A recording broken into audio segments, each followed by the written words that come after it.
అవును. ఇప్పుడు మనం చూస్తున్న విత్తనం బ్లేజ్ అండి.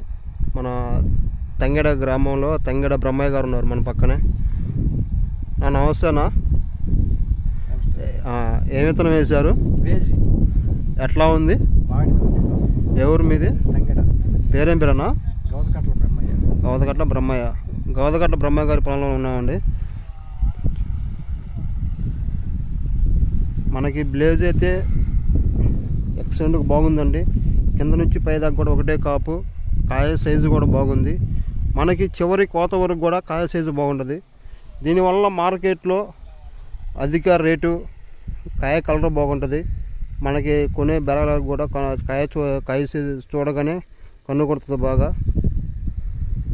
మన తంగెడ గ్రామంలో ఉంది ఈ విత్తనం బ్లేజ్ అది.